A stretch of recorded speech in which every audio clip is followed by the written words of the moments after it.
바람 한 점 없는 후덥지근한 여름의 오후였습니다. 아스팔트 위로 뜨거운 아지랑이가 피어오르고 도시는 거대한 찜통처럼 달아오르고 있었죠. 박찬수 할아버지는 그 열기 속을 묵묵히 걷고 있었어요. 허리까지 오는 손수레에는 오늘 하루 종일 주워 모은 폐지가 산처럼 쌓여 있었습니다. 낡고 헐거워진 손수레 바퀴가 보도블록 틈새에 걸릴 때마다 끼익 하고 날카로운 비명을 질렀지만 할아버지의 표정에는 아무런 변화도 없었습니다. 마치 자신의 삶처럼 익숙해진 소음이라는 듯이요. 그의 등은 굵은 나무의 밑동처럼 단단하게 굽어 있었습니다. 3년이라는 시간은 결코 짧지 않았습니다. 사랑하는 반려견 마루를 잃어버린 그날 이후 할아버지의 시간은 멈춰버린 것만 같았죠. 아침에 눈을 뜨면 늘 발치에서 자신을 올려다보던 까맣고 동그란 눈동자가 없다는 사실을 확인하는 것으로 하루를 시작했습니다. 텅 빈 옆자리의 허전함은 3년이 지나도 좀처럼 무뎌지지 않았어요. 사람들은 시간이 약이라고들 했지만 할아버지에게 시간은 그리움을 더욱 깊게 만드는 독과 같았습니다. 손수레를 끄는 할아버지의 걸음은 느리고 무거웠습니다. 하지만 그 속에는 오랜 세월 단련된 듯한 규칙적인 리듬이 있었죠. 왼쪽 다리를 조금 저는 것은 마루를 찾아 헤매던 초겨울, 빙판길에서 넘어져 얻은 후유증이었습니다. 동네 구석구석, 마루와 함께 걷던 산책길, 혹시나 하는 마음에 찾아갔던 유기견 보호소. 그의 발길이 닿지 않은 곳이 없었지만 마루의 흔적은 어디에도 없었어요. 그렇게 계절이 12번 바뀌는 동안 희망은 서서히 바스라져 먼지처럼 흩어졌습니다. 마루야 이놈아. 어디서 밥은 잘 먹고 다니는 게냐? 갈라진 목소리가 뜨거운 공기 속으로 힘없이 흩어졌습니다. 대답 없는 허공에 대고 하는 질문은 이제 버릇이 되어버렸죠. 어떤 날은 원망 섞인 욕을 하기도 했고 어떤 날은 애끓는 그리움을 토해내기도 했습니다. 하지만 결국 모든 말의 끝은 마루에 대한 걱정으로 끝났어요. 고물상으로 향하던 할아버지의 발걸음이 우뚝 멈춰선 것은 낡은 빌라와 상가 건물 사이에 끼인 좁은 골목길 어귀에서였습니다. 갑자기 검은 구름이 몰려오나 싶더니 장대 같은 소나기가 맹렬하게 쏟아지기 시작했습니다. 잠시 처마 밑에서 비를 피하던 할아버지의 눈에 무언가가 들어왔어요. 골목 안쪽, 낡은 에어컨 실외기 밑에 웅크리고 있는 희미한 형체. 처음에는 비에 젖은 쓰레기 더미인 줄로만 알았습니다. 하지만 자세히 보니 그것은 앙상하게 마른 개 한 마리였죠. 온몸은 비와 흙으로 뒤엉켜 본래의 색을 알아볼 수 없을 정도였습니다. 바싹 마른 등뼈가 비에 젖은 털 위로 고스란히 드러나 보였어요. 하지만 할아버지의 심장이 쿵 하고 내려앉은 것은 그 개의 눈빛 때문이었습니다. 겁에 질려 있었지만 그 안에는 깊이를 알 수 없는 슬픔과 경계심이 함께 담겨 있었죠. 그리고 그 눈빛은 3년 전 그날 아침에도 자신을 바라보던 마루의 눈빛과 너무나도 닮아 있었습니다. 심장이 미친 듯이 뛰기 시작했습니다. 아닐 거야.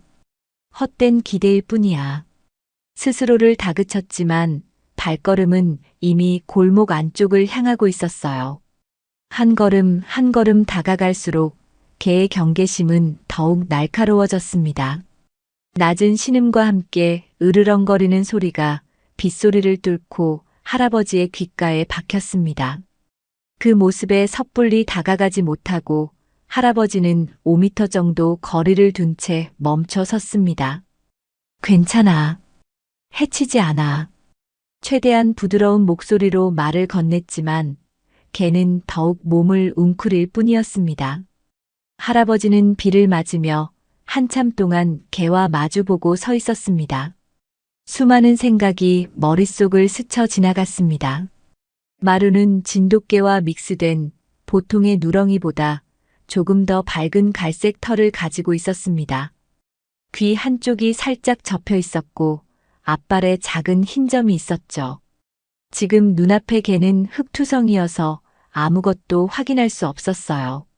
하지만 저 눈빛, 겁에 질렸을 때 고개를 살짝 기울이는 저 버릇까지 모든 것이 기억 속 마루를 끄집어내고 있었습니다. 혹시 마루냐? 떨리는 목소리로 이름을 불렀을 때였습니다. 으르렁거리던 개의 몸이 순간 굳어지는 것이 보였어요. 귀가 소리가 나는 방향으로 쫑긋 세워졌고 미세하게 떨리던 꼬리가 잠시 멈췄습니다. 아주 찰나의 순간이었지만 할아버지는 그 변화를 놓치지 않았습니다. 하지만 기대도 잠시, 개는 다시 극도의 경계심을 드러내며 자리를 피하려 했습니다. 뒷걸음질 치다 미끄러운 바닥에 넘어질 뻔한 개는 황급히 몸을 돌려 골목 더 깊은 곳으로 사라져버렸죠. 할아버지는 망연자실한 표정으로 개가 사라진 자리를 바라보았습니다. 쏟아지는 비가 그의 뺨을 타고 흐르는 것이 눈물인지 빗물인지 분간이 가지 않았어요. 헛된 희망이 만들어낸 착각이었을까요? 하지만 심장은 여전히 진정되지 않고 세차게 울리고 있었습니다. 그 짧은 순간의 반응이 아니다라고 단정하기에는 너무나도 선명하게 마음에 박혀버린 것입니다. 할아버지는 손수레를 끌고 그 자리를 떠나면서도 몇 번이고 골목 안쪽을 돌아보았습니다. 내일 다시 와봐야겠다고. 그는 굳게 마음먹었습니다. 다음 날 할아버지는 평소보다 이른 시간에 집을 나섰습니다. 손수레에는 폐지 대신 어젯밤 슈퍼에서 가장 비싸게 주고 산 소시지 하나가 들어있었죠. 어제 그 골목에 도착했을 때 다행히도 그 개는 다시 에어컨 실외기 밑에 웅크리고 있었습니다. 어제보다 더욱 경계하는 눈빛으로 할아버지를 쏘아보고 있었어요. 할아버지는 어제처럼 거리를 두고 조심스럽게 자리에 쭈그려 앉았습니다. 아가, 배고프지? 이거 먹어보렴. 할아버지는 소시지 포장을 벗겨 조심스럽게 바닥으로 굴려주었습니다. 소시지는 개가 있는 곳과 할아버지의 중간쯤에 멈춰섰죠. 개는 소시지와 할아버지를 번갈아 쳐다보며 한참을 망설였습니다. 굶주림의 고통과 인간에 대한 불신이 그 작은 몸 안에서 치열하게 싸우고 있는 듯 했어요. 시간이 얼마나 흘렀을까요?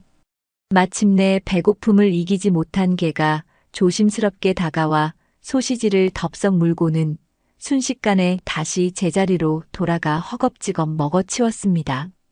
그 모습을 지켜보는 할아버지의 눈시울이 뜨거워졌습니다. 마루가 맞든 아니든 저렇게 굶주린 생명을 외면할 수는 없었어요. 할아버지는 그날부터 매일 같은 시간에 골목을 찾았습니다. 하루는 소시지를, 다음 날은 먹다 남은 생선 구이를, 또 어떤 날은 따뜻한 물 한 그릇을 가져다 주었죠. 며칠이 지나자 개도 할아버지의 방문을 기다리는 눈치가 되었습니다. 이제는 할아버지가 나타나면 으르렁거리는 대신 자리에서 일어나 꼬리를 아주 희미하게 흔들기도 했습니다. 물론 여전히 거리를 좁히는 것은 허락하지 않았지만요. 그러던 어느 날이었습니다. 그날따라 날이 유난히 더웠습니다. 할아버지는 시원한 물 한 그릇을 개에게 주고 그늘진 담벼락에 기대앉아 숨을 고르고 있었죠. 개는 할아버지가 준 물을 핥아먹고는 그 옆에 멀찍이 떨어져 앉아 볕을 쬐고 있었습니다. 그때였습니다. 할아버지는 문득 마루와 함께 살던 때를 떠올리며 혼잣말처럼 중얼거렸습니다. 우리 마루는 햇볕 좋은 날에는 꼭 앞발을 합다가 잠이 들곤 했는데 꼭 왼발부터 합는 버릇이 있었지. 그 말이 끝나기가 무섭게 놀라운 일이 벌어졌습니다. 할아버지의 말을 알아듣기라도 한 듯 개가 앞발을 들어 핥기 시작한 것입니다. 그리고 그 순서는 정확히 왼발부터였어요. 할아버지는 숨을 멈췄습니다. 온몸에 소름이 돋는 것 같았죠. 우연일 수도 있었습니다. 개들은 흔히 털을 핥으니까요. 하지만 저 타이밍, 저 순서. 이것은 단순한 우연으로 치부하기에는 너무나도 기묘한 순간이었습니다. 할아버지의 눈에서 뜨거운 눈물이 주르륵 흘러내렸습니다. 그는 떨리는 손으로 개의 이름을 다시 한번 불렀습니다. 마루, 너 마루 맞지? 그렇지? 개는 핥던 것을 멈추고 고개를 들어 할아버지를 바라보았습니다. 예전처럼 피하거나 으르렁거리지 않았어요. 그저 깊고 슬픈 눈으로 할아버지를 가만히 응시할 뿐이었습니다. 그 눈빛은 마치 나를 기억해 주시는군요라고 말하는 것만 같았습니다. 3년 동안 굳게 닫혀있던 할아버지의 세상에 아주 작지만 선명한 희망의 빛 한 줄기가 스며드는 순간이었습니다. 그는 자리에서 일어나 천천히, 아주 천천히 개에게 다가가기 시작했습니다. 이번에는 도망가지 않을 것이라는 강한 믿음을 가지고서요. 할아버지는 숨을 죽인 채 아주 천천히 개에게 다가갔습니다. 한 걸음 내디딜 때마다 흙바닥을 밟는 자신의 발소리가 심장 소리처럼 크게 울리는 것 같았죠. 개는 더 이상 피하지 않았습니다. 그저 젖은 땅바닥에 배를 대고 엎드린 채 오칠처럼 검고 깊은 눈으로 할아버지의 모든 움직임을 좇을 뿐이었어요. 그 눈빛 속에는 여전히 경계심이 서려 있었지만 그 아래에는 희미한 호기심과 어쩌면 일말의 기대감 같은 것이 안개처럼 피어오르고 있었습니다. 할아버지는 개의 두어 걸음 앞에서 조심스럽게 멈춰 섰습니다. 더 다가가면 이 작은 희망의 불씨마저 꺼져버릴까 두려웠기 때문입니다. 그는 낡고 주름진 손을 천천히 들어 올렸습니다. 위협적인 행동으로 보이지 않도록 손바닥을 활짝 펴서 보였죠. 마루는 어릴 적부터 할아버지의 이 손을 유난히 좋아했습니다. 커다랗고 투박하지만 언제나 자신을 부드럽게 쓰다듬어 주던 그 손길을 기억하는 것일까요? 개의 코가 실룩거렸습니다. 공기 중에 떠도는 할아버지의 채취를 3년이라는 긴 시간의 먼지를 뚫고 기억해내려는 듯 보였어요. 마루야 괜찮아. 이리 온. 할아버지의 목소리는 물기를 머금은 채 가늘게 떨리고 있었습니다. 그는 이 순간을 얼마나 기다려왔던가요? 꿈속에서 수천 번도 더 반복했던 장면이었습니다. 하지만 현실은 꿈처럼 간단하지 않았죠. 개는 여전히 움직이지 않았습니다. 그저 할아버지의 손과 얼굴을 번갈아 바라보며 기억의 편린들을 맞추려는 듯 고개를 갸웃거릴 뿐이었습니다. 할아버지는 조급해하지 않았어요. 3년도 기다렸는데 이 몇 분을 기다리지 못할 리가 없었죠. 그는 그 자리에 가만히 쭈그려 앉아 마루가 마음을 열어주기만을 기다렸습니다. 그렇게 얼마나 시간이 흘렀을까요? 골목 어귀로 그림자 하나가 길게 늘어지며 다가왔습니다. 인기척에 할아버지가 고개를 돌리자 흰 가운을 입은 젊은 여성이 의아한 표정으로 이쪽을 바라보고 있었죠. 그녀는 근처 동물병원의 수의사인 김수진이었습니다. 수진은 동네 길고양이들에게 사료를 챙겨주고 아픈 아이들을 돌보는 것으로 이웃들에게는 꽤 알려진 인물이었어요. 그녀의 손에는 고양이용 사료 봉투가 들려 있었습니다. 어르신, 여기서 뭐 하세요? 그 아이 많이 예민한데 너무 가까이 가시면 안 돼요. 수진의 목소리는 부드러웠지만 단호한 어조가 섞여 있었습니다. 그녀는 이 골목의 터줏대감인 저 개를 잘 알고 있었죠. 1년 전쯤 처음 발견했을 때부터 개는 사람의 손길을 극도로 거부했습니다. 사람이 조금만 가까이 다가가도 비명을 지르며 도망치거나 방어적으로 이빨을 드러내곤 했어요. 그래서 수진 역시 일정한 거리를 두고 밥과 물만 챙겨줄 뿐 섣불리 구조할 엄두도 내지 못하고 있었습니다. 아, 수의사 양반이구만. 괜찮아요. 이놈, 나를 해치지 않아요. 할아버지는 수진을 향해 희미하게 웃어 보였습니다. 하지만 수진의 표정은 여전히 걱정스러웠어요. 그녀는 할아버지 옆으로 조심스럽게 다가와 역시나 거리를 두고 쭈그려 앉았습니다. 어르신, 제가 이 아이를 본지 1년이 넘었어요. 근데 저렇게 사람이 가까이 있는데도 가만히 있는 건 처음 봐요. 혹시 아는 아이인가요? 수진의 질문에 할아버지의 얼굴에 다시금 희망과 슬픔이 교차했습니다. 그는 개에게서 눈을 떼지 않은 채 나지막이 이야기를 시작했죠. 3년 전 폭우가 쏟아지던 날 열린 대문 틈으로 사라져버린 마루의 이야기. 온 동네를 헤매고 다녔던 지난 세월. 그리고 어제 운명처럼 이 골목에서 마루를 닮은 이개를 발견하게 된 이야기까지. 할아버지의 이야기는 두서가 없었지만 그 안에 담긴 그리움의 무게는 수진에게도 고스란히 전해졌습니다. 이야기를 다 들은 수진은 잠시 침묵했습니다. 그녀는 전문가의 눈으로 개를 찬찬히 살폈습니다. 앙상하게 마른 몸, 군데군데 털이 빠진 피부, 그리고 무엇보다 깊은 트라우마가 새겨진 저 눈빛. 그녀의 이성은 가능성이 희박하다고 말하고 있었죠. 어르신 마음은 정말 이해하지만 너무 큰 기대는 하지 않으시는 게 좋을 수도 있어요. 3년이라는 시간은 너무 길어요. 그리고 저 아이 제가 보기엔 길 위에서 태어나고 자란 아이처럼 보여요. 사람 손을 탄 기억이 거의 없는 것 같거든요. 수진의 현실적인 조언은 할아버지의 가슴에 찬물을 끼얹는 것 같았습니다. 어쩌면 정말 자신의 헛된 기대일지도 모른다는 불안감이 다시 고개를 들었죠. 하지만 그는 고개를 저었습니다. 아니야. 내 눈은 속일 수 없어. 저놈 눈빛이, 나를 보는 저 눈빛이 똑같단 말이야. 그리고 어제는 내가 혼잣말하는 걸 듣고는 옛날 버릇 그대로 행동했다니까.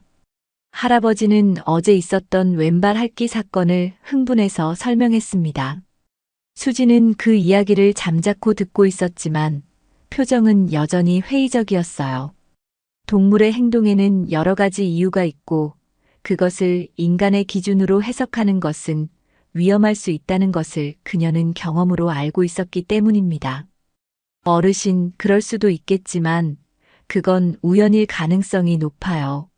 확실한 증거가 없다면 섣불리 정을 주셨다가 나중에 더 큰 상처를 받으실 수 있어요. 확실한 증거라는 말이 할아버지의 뇌리에 박혔습니다. 그래, 증거가 필요했다. 저개가 마루라는 것을, 저개도 스스로가 마루라는 것을 기억해낼 확실한 무언가가. 그때 할아버지의 머릿속에 번개처럼 한 가지 기억이 스쳐 지나갔습니다. 아주 어릴 적 마루에게 장난처럼 가르쳤던 그들만의 놀이. 할아버지는 벌떡 자리에서 일어났습니다. 잠깐만 기다려봐요.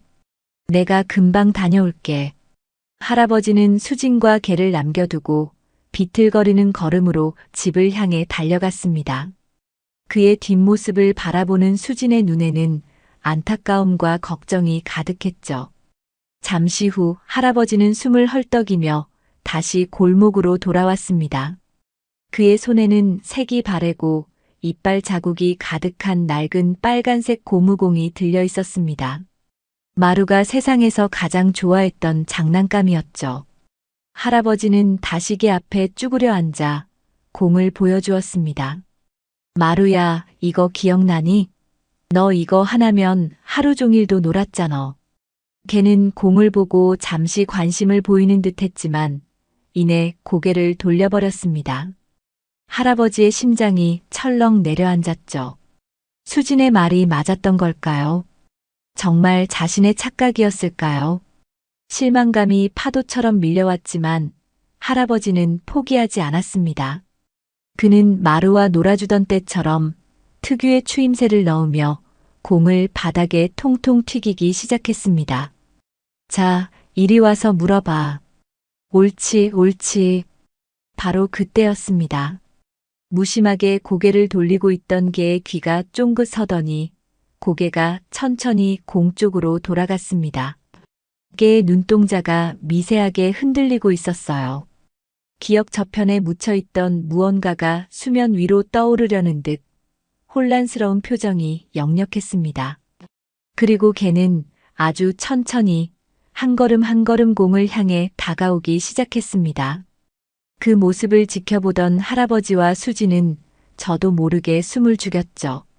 개는 공 앞에 멈춰서서 한참 동안 냄새를 맡았습니다. 3년의 세월 동안 길 위에 먼지와 뒤섞여 희미해졌을 주인의 채취, 그리고 자신의 어릴 적 침 냄새를 더듬는 듯 했어요. 그리고 다음 순간 개는 앞발로 공을 툭 하고 건드렸습니다. 그리고는 할아버지의 얼굴을 한번 쳐다보고는 다시 공을 앞발로 툭. 그것은 단순한 장난이 아니었습니다. 할아버지가 공을 던져주길 기다릴 때 마루가 하던 행동과 정확히 일치하는 그들만의 신호였던 것입니다. 마루야. 할아버지의 입에서 기쁨과 슬픔이 뒤섞인 외침이 터져 나왔습니다. 그는 더 이상 참지 못하고 개를 와락 껴안았어요. 개는 순간 놀라 몸을 뺐지만 이내 할아버지의 품에서 풍겨오는 익숙한 채취와 목소리에 모든 경계를 허물어버린 듯 얌전히 몸을 맡겼습니다.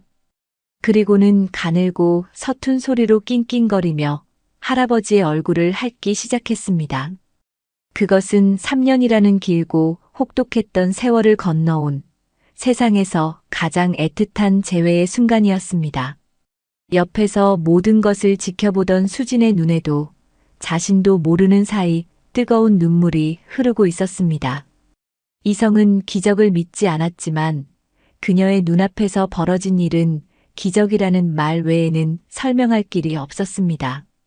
수진의 도움을 받아 마루를 동물병원으로 옮기는 길은 생각보다 훨씬 더 고되었습니다. 3년 만에 다시 밟아보는 골목밖 세상은 마루에게 너무나 낯설고 두려운 공간이었죠.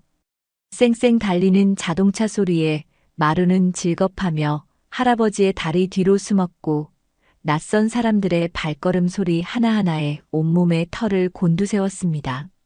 할아버지는 그런 마루를 연신 다독이며 걸음을 옮겨야 했습니다. 괜찮아, 마루야. 아빠 여기 있잖아. 이제 아무 데도 안 가. 할아버지의 목소리는 굳건했지만 마루의 몸에 전해지는 떨림은 숨길 수가 없었죠. 가까스로 도착한 동물병원에서 마루는 기본적인 검사를 받았습니다. 수의사인 수진의 손길은 전문가답게 능숙했지만 마루는 진료대 위에서 내내 불안한 듯 몸을 떨었어요.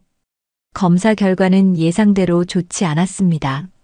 심각한 영양실조와 탈수 증세, 그리고 길 위에서의 고된 삶을 증명하는 듯한 각종 피부병과 오래된 상처 자국들이 발견되었죠.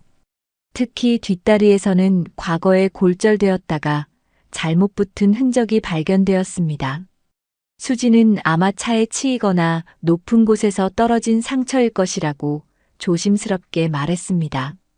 그 말을 듣는 할아버지의 가슴은 미어졌습니다. 자신이 잠시 한눈을 판 사이에 이 작은 생명은 홀로 얼마나 끔찍한 고통을 견뎌왔던 것일까요?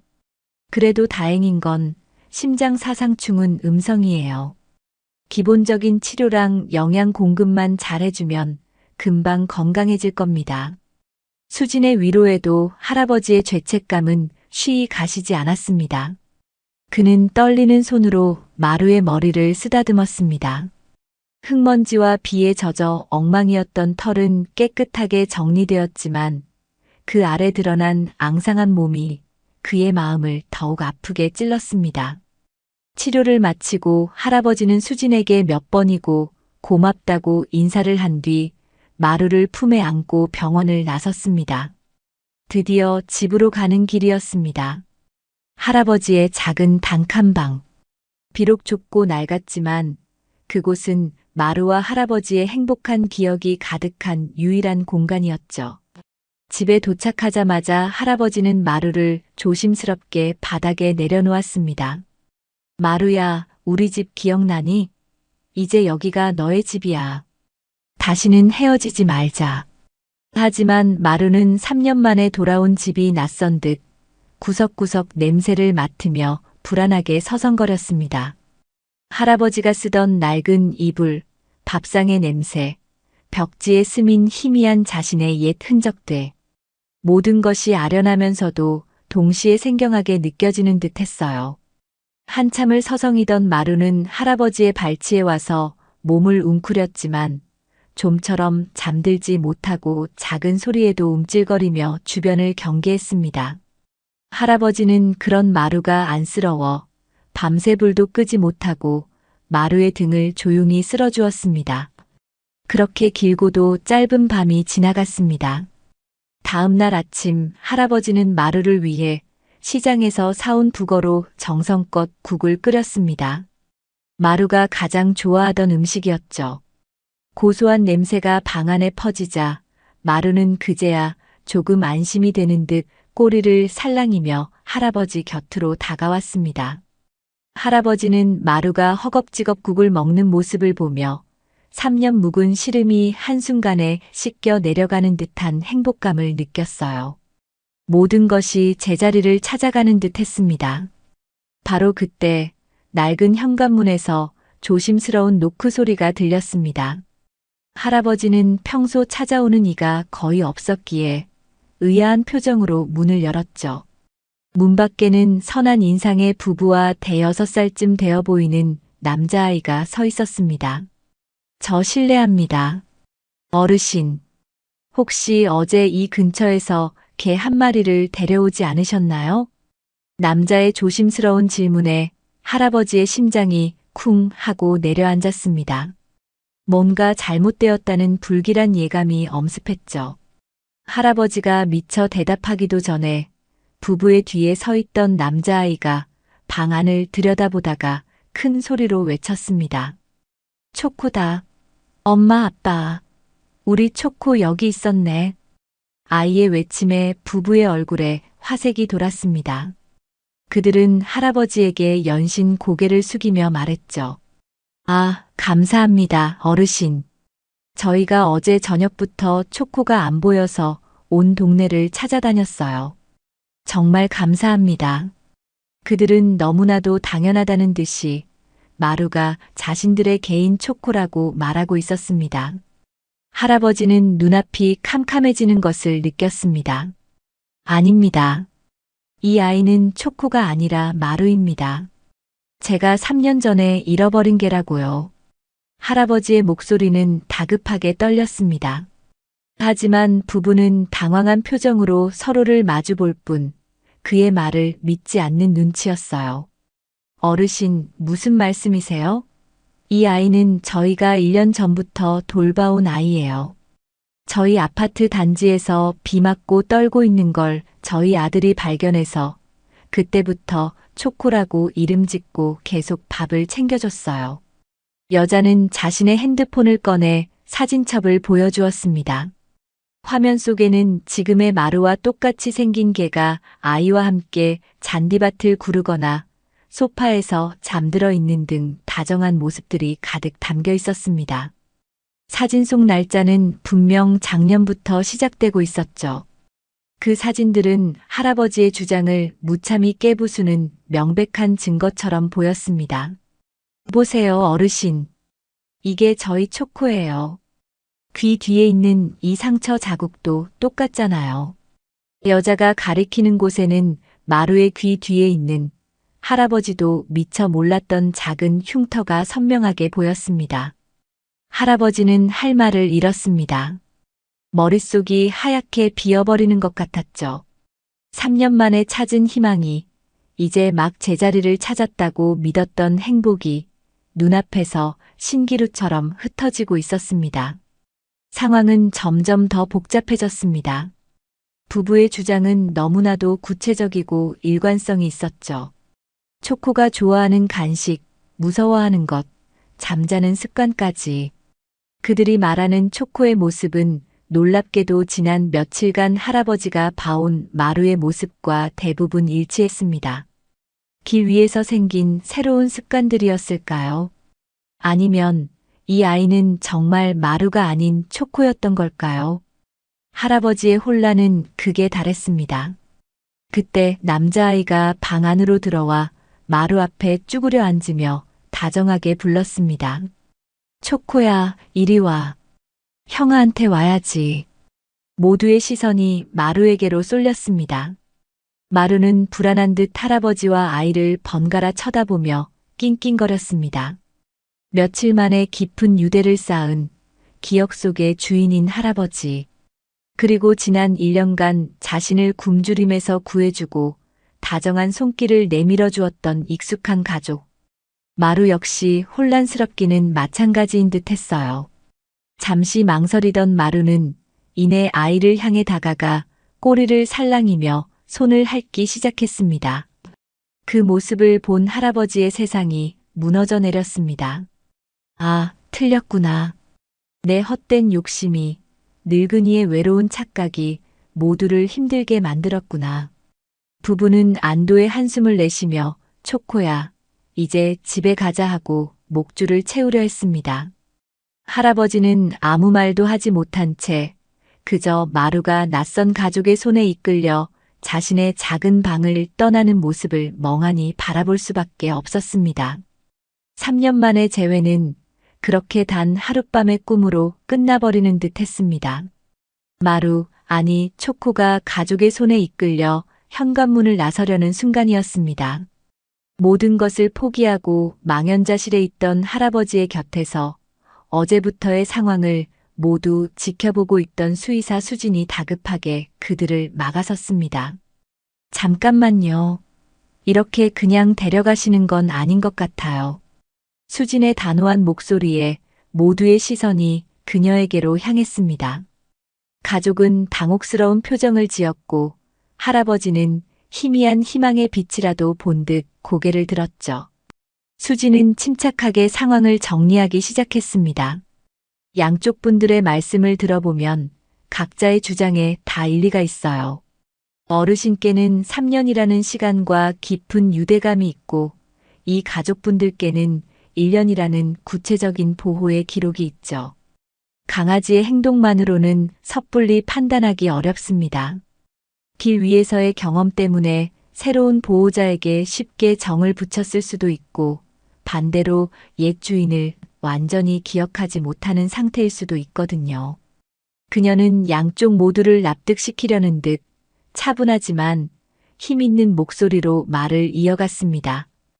이런 상황에서 가장 중요한 것은 강아지 자신의 선택이라고 생각해요. 아이에게 스스로 선택할 기회를 주는 게 어떨까요? 수진의 제안은 선택이었습니다. 누구의 말이 옳은지 다투는 대신 개의 마음에 직접 물어보자는 것이었죠. 잠시 침묵이 흘렀습니다. 가족은 잠시 망설이는 듯 했지만 자신들이 1년간 쏟은 정을 믿는다는 듯 이내 고개를 끄덕였습니다. 할아버지는 마지막 남은 기회라는 생각에 떨리는 가슴을 부여잡고 동의했죠. 수지는 모두를 데리고 집 근처의 작은 공원으로 향했습니다. 주말 아침이라 드문드문 산책하는 사람들이 있었지만 비교적 한적한 장소였어요. 수지는 공원 중앙의 넓은 잔디밭에 마루를 내려놓았습니다. 그리고 할아버지와 가족에게 각각 잔디밭의 양쪽 끝으로 약 30m 정도 거리를 두고 서달라고 부탁했습니다. 제가 신호를 드리면 아무것도 하지 마시고 그냥 서 계시면 됩니다. 부르거나 손짓하지 마세요. 오롯이 이 아이가 자신의 기억과 마음의 의지에서 누구에게로 가는지를 지켜보는 겁니다. 수진의 말에 현장에는 무거운 긴장감이 감돌았습니다. 할아버지는 마른 침을 삼키며 자신의 자리에 섰습니다. 멀리 보이는 마루의 작은 뒷모습이 아득하게 느껴졌죠. 반대편에 선 가족, 특히 남자아이의 얼굴에는 자신감이 넘쳐 보였습니다. 매일 자신을 따르던 초코가 당연히 자신들에게 올 것이라고 믿는 눈치였어요. 수지는 마루의 목줄을 풀었습니다. 자유로워진 마루는 어리둥절한 표정으로 주변을 두리번거렸습니다. 한쪽에는 깊은 기억 속 아련한 주인이, 다른 한쪽에는 지난 1년간 온기를 나눠준 익숙한 가족이 서 있었습니다. 마루는 누구에게도 가지 못한 채 제자리에서 불안하게 낑낑거리며 꼬리만 내린 채 서 있었죠. 그 작은 머릿속에서는 상상할 수 없는 혼란과 갈등이 휘몰아치고 있을 터였습니다. 시간이 1분, 2분, 마치 영원처럼 길게 흘러갔습니다. 모두가 숨을 죽이고 마루의 선택을 지켜보고 있었죠. 마침내 마루가 움직이기 시작했습니다. 마루는 잠시 망설이더니 가족이 서 있는 방향으로 천천히 걸음을 옮겼습니다. 그 모습을 본 아이의 얼굴에 환한 미소가 번졌고 부부는 안도의 한숨을 내쉬었죠. 할아버지의 심장이 쿵 하고 바닥으로 떨어졌습니다. 그래, 역시 내 착각이었구나. 이제 정말 끝이구나. 할아버지는 더 이상 그 모습을 지켜볼 수가 없었습니다. 두 눈에서 뜨거운 눈물이 왈칵 쏟아졌습니다. 그는 차마 마루가 다른 사람의 품에 안기는 모습을 볼 수 없어 슬픔을 삼키며 조용히 등을 돌렸습니다. 마지막 희망의 끝마저 놓아버린 채 터덜터덜 공원을 떠나려는 순간이었습니다. 바로 그 순간 모든 것을 포기한 할아버지의 입에서 자신도 모르는 소리가 새어나왔습니다. 그것은 말이 아니었습니다. 노래도 아니었죠. 아주 오래전 마루가 강아지였을 때부터 밥을 주거나 잠을 재울 때 습관처럼 흥얼거리던 의미 없는 콧노래 가락이었습니다. 할아버지 자신 외에는 그 누구도 알지 못하는 그와 마루 둘만의 소리였죠. 그 애처로운 가락이 공기의 미세한 떨림을 타고 퍼져나가는 순간 기적이 일어났습니다. 가족을 향해 거의 다가갔던 마루의 발걸음이 우뚝 멈춰 섰습니다. 마치 번개라도 맞은 듯 온몸이 그 자리에 굳어버렸죠. 그리고는 고개를 번쩍 들었습니다.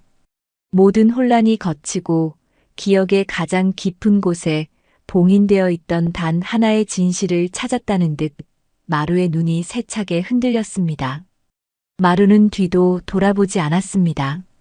자신을 부르는 아이의 목소리도 눈앞에 익숙한 가족의 모습도 더 이상 그의 세상에는 존재하지 않았습니다.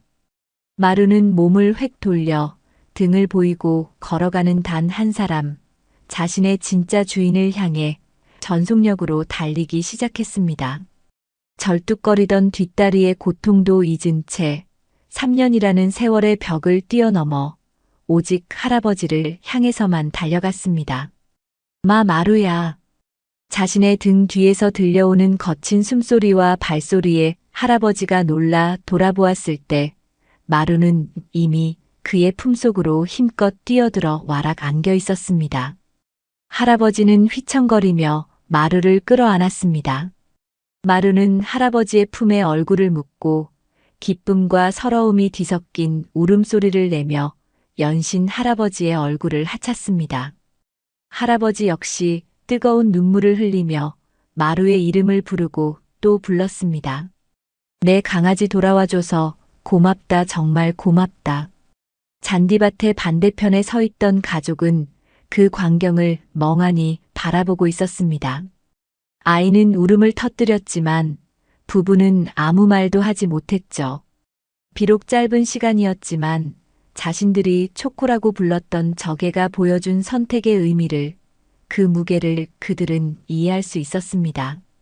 그것은 1년의 보살핌으로는 결코 넘어설 수 없는 3년보다 훨씬 더 깊고 질긴 영혼의 끈이었습니다. 길고 길었던 시련 끝에 마루와 할아버지는 마침내 세상 그 누구도 갈라놓을 수 없는 서로의 유일한 가족임을 다시 한번 증명해냈습니다. 공원에서 있었던 기적 같은 선택 이후 할아버지와 마루의 삶은 비로소 완전한 제자리를 찾은 듯 했습니다. 할아버지의 작은 단칸방은 더 이상 외로움과 그리움이 머무는 공간이 아니었죠. 3년 만에 돌아온 온기로 가득 찬 세상에서 가장 안락한 보금자리가 되었습니다. 할아버지는 아침에 눈을 뜨면 자신의 발치에서 새근새근 잠들어 있는 마루의 따뜻한 체온을 느끼는 것으로 하루를 시작했습니다. 손수레를 끌고 폐지를 주우러 나가는 고된 일상도 더 이상 힘들게 느껴지지 않았어요. 돌아올 집이 있고 자신을 기다리는 존재가 있다는 사실만으로도 세상은 살만한 곳이 되었습니다. 하지만 3년이라는 시간의 상처는 생각보다 깊고 날카로운 흔적을 마루의 영혼에 남겨놓았습니다. 길 위에서의 삶은 마루를 완전히 다른 개로 만들어 놓았던 것입니다. 낮 동안 마루는 할아버지의 곁을 한시도 떠나지 않는 그림자 같은 존재였습니다. 할아버지가 화장실을 갈 때도, 부엌에서 밥을 지을 때도 마루는 어김없이 그 발치에 조용히 엎드려 있었죠. 다시는 헤어지지 않겠다는, 혹은 다시 버려질지도 모른다는 불안감의 표현처럼 보였습니다. 할아버지는 그런 마루의 모습이 안쓰러우면서도 한편으로는 든든하게 느껴졌습니다. 문제는 밤이었습니다. 할아버지가 잠이 들고 세상이 고요해지면 마루의 몸속에 숨어있던 길 위의 야성이 고개를 들기 시작했죠. 어느 날 밤 할아버지는 부엌에서 들려오는 부스럭거리는 소리에 잠이 깼습니다. 조심스럽게 다가가 보니 마루가 할아버지가 밥그릇에 남겨준 사료 알갱이를 하나씩 물어다가 낡은 싱크대 밑 가장 구석진 곳에 숨기고 있는 것이었습니다. 마치 내일의 배고픔을 대비하는 다람쥐처럼 필사적으로 식량을 저장하고 있었어요. 그 모습을 보는 순간 할아버지의 가슴은 서늘한 아픔으로 가득 찼습니다.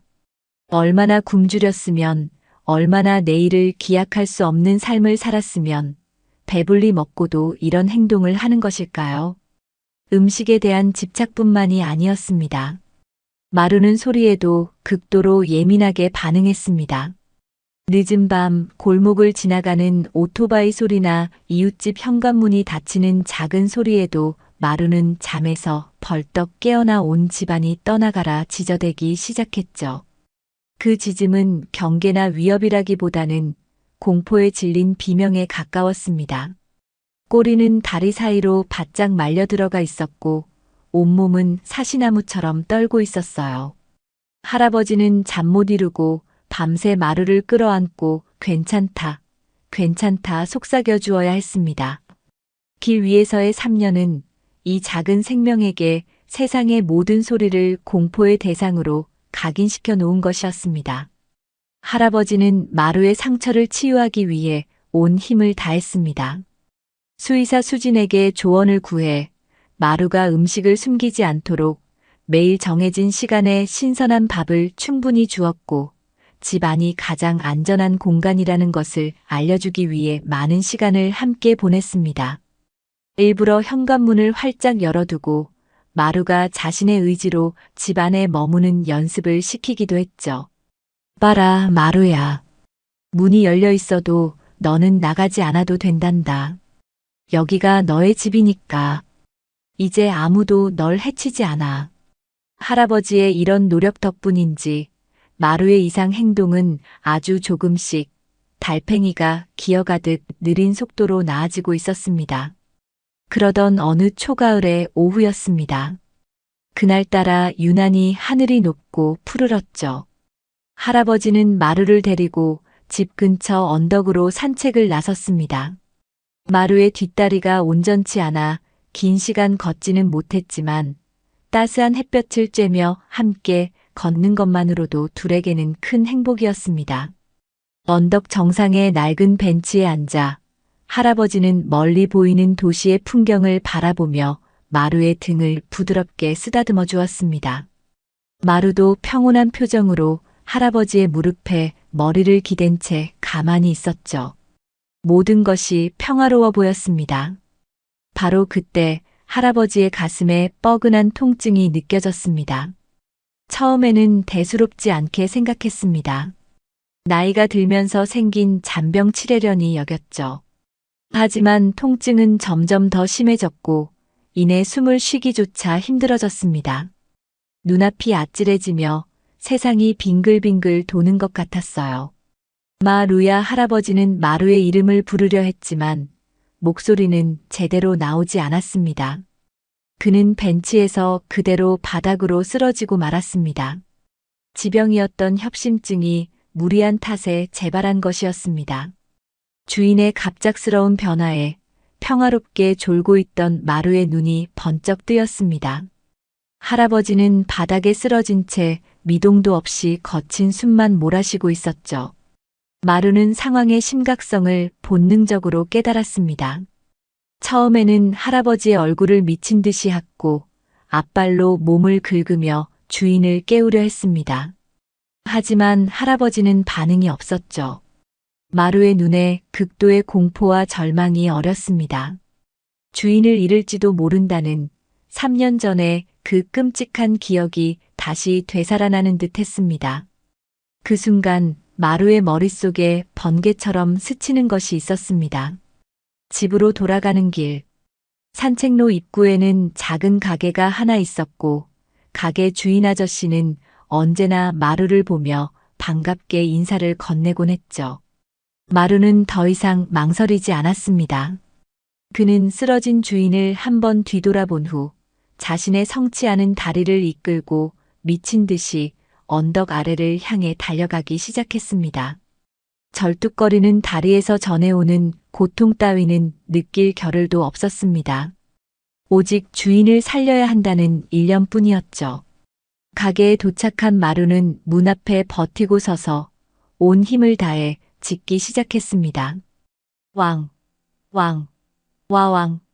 그 짖음은 평소의 경계성 짖음과는 차원이 달랐습니다.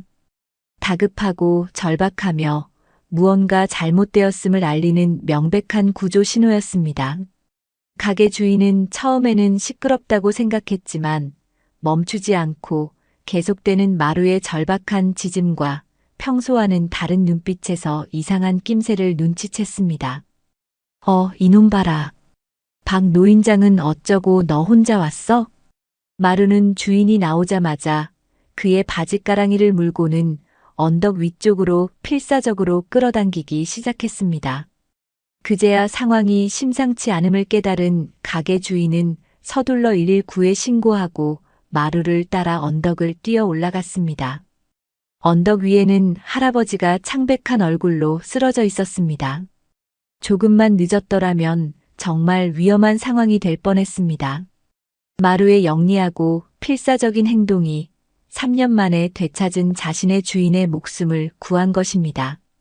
구급차의 요란한 사이렌 소리가 동네에 울려 퍼졌습니다. 할아버지는 들것에 실려 병원으로 옮겨졌고 마루는 구급차의 뒷공무니가 보이지 않을 때까지 그 자리를 떠나지 못하고 애처롭게 지저댔습니다. 이 소식을 들은 수의사 수진과 초코의 가족이 한 걸음에 달려왔습니다. 수진은 넋이 나간 채 서 있는 마루를 끌어안고 진정시켰고 가족은 망설임 없이 자신들의 차로 마루와 수진을 태우고 할아버지가 실려간 병원으로 향했죠. 이 사건은 할아버지와 마루의 삶에 또 다른 전환점이 되었습니다. 이전까지 두 사람의 재회는 그저 감동적인 개인의 사연에 머물러 있었습니다. 하지만 마루가 할아버지의 목숨을 구했다는 소식이 알려지자 동네 사람들은 그들을 더 이상 평범한 노인과 개로 보지 않았습니다. 그들의 유대감은 인간과 동물의 관계를 넘어선 숭고한 무언가로 받아들여지기 시작했죠. 병원에 입원한 할아버지를 대신해 마루는 초코의 가족이 임시로 돌봐주기로 했습니다. 처음에는 주인을 잃을 뻔했다는 충격으로 밥도 먹지 않고 시름시름 앓던 마루였지만 가족의 지극한 정성과 특히 어린아이의 순수한 위로에 조금씩 안정을 되찾아갔습니다. 언덕 가게 주인은 매일같이 병문안을 와서 할아버지의 말벗이 되어 주었고 다른 이웃들 역시 반찬거리를 싸들고 찾아오거나 마루의 안부를 물으며 진심으로 걱정해 주었죠. 외롭게 폐지를 주우며 세상과 담을 쌓고 살던 할아버지의 주변으로 마루라는 작은 생명을 통해 새로운 관계의 울타리가 만들어지고 있었습니다. 그것은 피를 나눈 가족은 아니었지만 그보다 더 따뜻하고 끈끈한 유대감으로 뭉친 새로운 형태의 가족이었습니다. 할아버지는 병상에 누워 자신과 마루를 위해 진심으로 애써주는 사람들을 보며 깨달았습니다. 마루를 되찾은 것은 단순한 기적이 아니었다. 마루는 자신에게 잃어버린 3년의 시간을 되돌려 주었을 뿐만 아니라 잊고 살았던 세상의 온기까지 함께 선물해 주었다는 것을요. 할아버지가 병원에 입원해 있는 동안 시간은 더디게만 흘러갔습니다. 며칠간의 집중 치료 덕분에 다행히 고비는 넘겼지만 의사는 절대적인 안정과 꾸준한 관리가 필요하다고 신신당부했죠. 할아버지의 몸은 병실 침대에 묶여 있었지만 그의 마음은 온통 단칸방에 홀로 있을 마루에게 향해 있었습니다.